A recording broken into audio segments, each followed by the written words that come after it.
Hi, I'm Stephen Button. I support people in healing trauma so that they can love more fully. Now, when I started this work, I put the call out to anyone, and mostly women responded. One of the reasons for that, I think, is because I work through the body in releasing traumatic residue from the body. So whatever kind of binds us into the past has some sort of anchor somewhere in the body. Do you know where that is for you?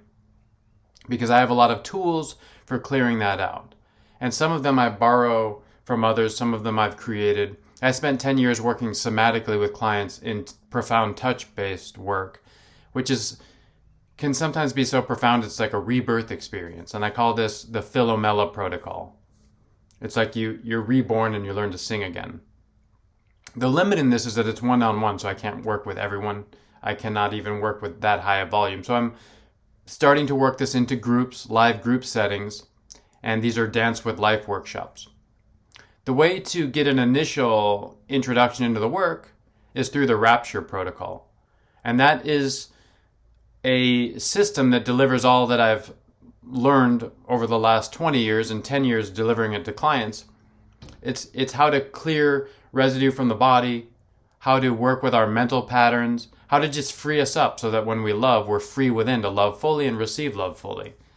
I noticed when I've been speaking to clients, I've been saying the same thing many, many times. And it applies to many different situations. So there's, of course, a challenge to distill this into sort of videos and protocols and such. However, I believe after so many years, I've actually nailed this down. So the beauty of this piece is that it can be implemented anywhere at your own pace. And I do deliver it in a 9-week system because it'll kind of keep your momentum going. Though a lot of these modules, you plant the seed and it starts to unfold over time. Now, the first part is called Healed Higher Self. Because are you ever triggered and you sort of behave as you wish you hadn't, and you're sort of caught in some sort of unconscious loop, and then, there's a back and forth. This is a way to kind of disarm those landmines, and so that you can love out of your higher self. Because we can only love according to how much of our trauma we've healed. So some of these modules have to do with healing trauma somatically, psychologically. And once we do this, once we move through this first piece, there's another piece, and that is clear communication.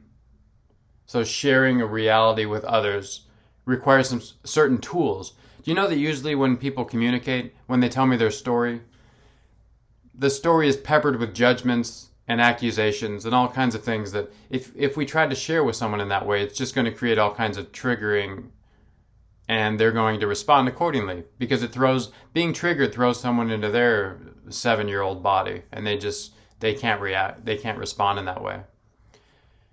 I don't work with couples necessarily, though if either of the one couple does this work, it changes the dynamic dramatically because someone's taking responsibility and it teaches the other person to. Like, if you notice yourself saying, they make me feel this, they make me feel that, it's a victimhood mentality that we've learned. Like, how can we instead say, I choose to do this? Or if you always have to say, I have to go to work, otherwise we would have this conversation. You get to go to work. You get to do these things. And if that doesn't fit in that paradigm, then we start to shift that over time. Life is a series of choices that we've made and are continuing to make. So how do we make the ones that enrich us most fully? That's the beauty of this system and this path.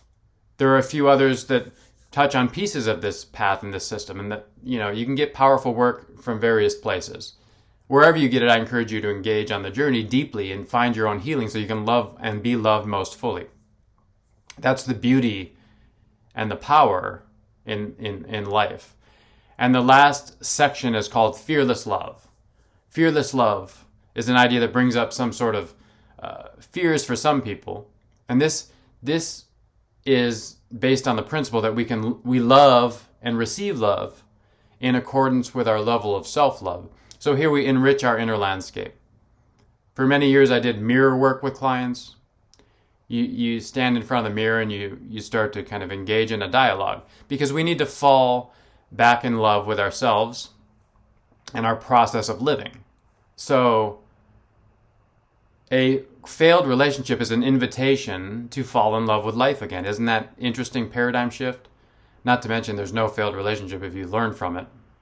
Relationships, we tend to label them as failed because they didn't go as planned.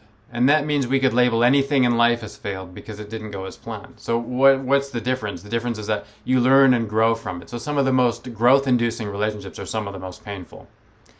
I broke my neck in the ocean, and that catalyzed a lot of this journey for me. This was some years ago. How I try to frame it now is I want to spare you some of these crushing blows. I want to spare you the decade of painful relationships. I want to spare you the the broken neck, whatever the equivalent is, whatever your slamming call to awakening is, so that you can do some of this healing now before it gets... The calls are whispers and they get more and more insistent. You'll feel these as aches and pains in your bodies, as emotional patterns. When you ignore the whispers, you start to get screams. So we need to start to listen to the sacred messages from our body because those are the messages from our life. So thank you for being here. I know this is a powerful piece in the journey. I gave kind of an overview. Let me know if I can support with implementing any of that. And I look forward to talking to you soon. Thank you so much.